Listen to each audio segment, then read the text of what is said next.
Good afternoon, folks. Today we're continuing on with Generation 2, the Botcon allotment. This time we're going to be looking at the character who was paired with Rapido, and that was Generation 2 Cindersaur.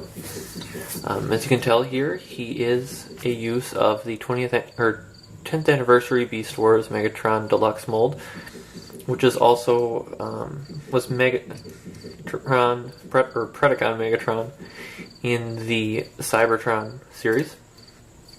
So he does have a Cybertron key gimmick, which they did redo the Cyber key for him. It has the G2 Decepticon logo on it. It is a nice clear blue with purple highlights.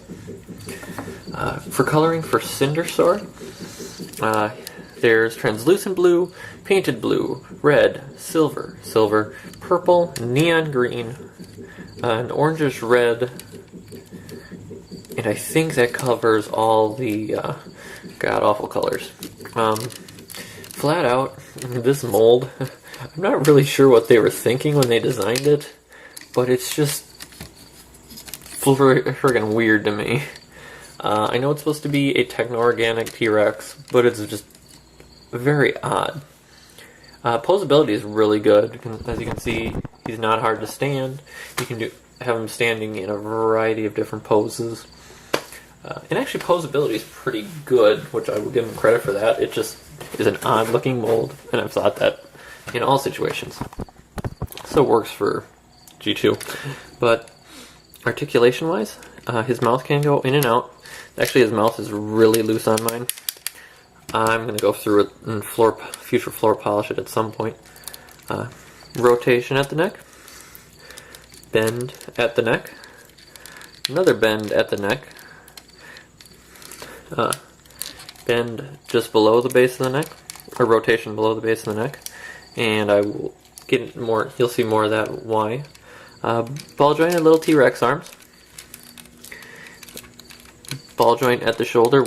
I guess hip, shoulder. Yeah, depends how you look at it. You can do a 360.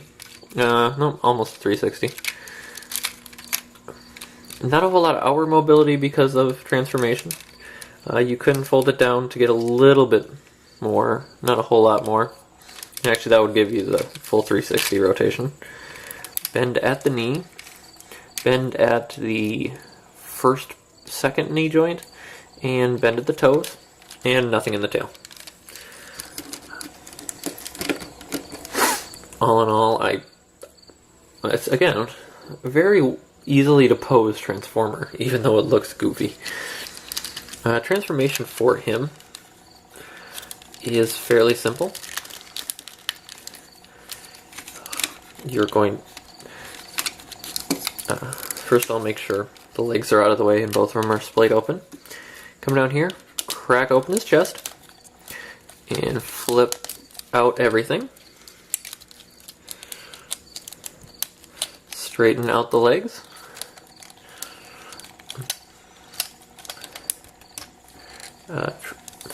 Flatten out the feet. Honestly, I'm not sure if that's necessary depending how you want to pose the legs, actually. Because he does have such a... or at least I found he has a good posability and pretty good center balance. You don't need to give him the very flat, long feet. But that is instruction based on it. Flip the tail out through between the legs. Back here, a little blue flap. Pull it back. From there, rotate it just like the original Beast Wars Megatron, which I think is a nice touch. His lower piece, you're going to want to rotate out and seal up. Flip down forward the head. Push it. Rotate the torso back and lock it into place.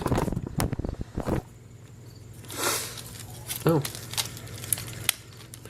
Lock in, please. Thank you. And from here, the tail is an optional accessory. I'm going to take it off just for the purpose of the review so it's easier to show off the gimmick. And there, and then position the dinosaur head how you like it. And there you have Generation 2 Cindersaur in robot mode. Actually, I will say the robot mode looks, I think, a lot better than the actual T-Rex mode for him. Aesthetic-wise. Color-wise, it's a lot more vibrant. Got a lot more of the neon green throughout. It's got a very good head sculpt. Red eyes, blue face, or blue around the face, neon green in the face, purple head. It's a very well painted figure, very pretty silver. You have a flatter silver plastic at the hips. One thing I'm not a fan of, which I guess there wasn't much they could do about it, is the screw holes being in front. You can rotate it around so they're not there, but no matter what, the arm is going to be positioned kind of funny. I think the way they designed the neck joint could have really used some love.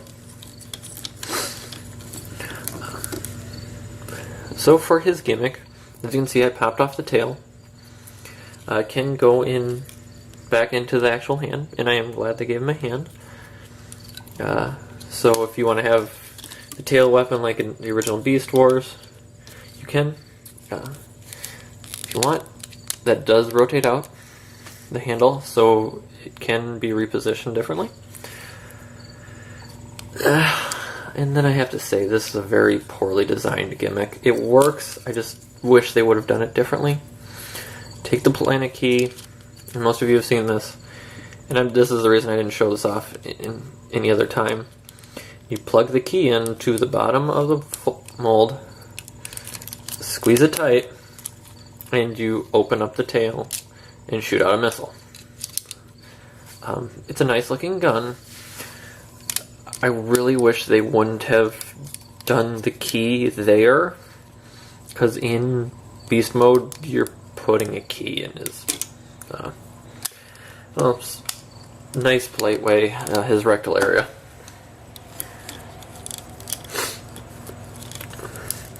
Now, I do like the fact that this mold has a lot of variation to how you can display him.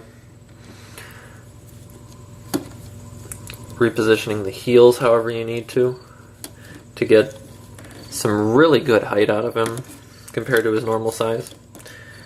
For size comparison, I know we haven't reviewed him yet, but I think he's a good example because most people have a classic Seeker.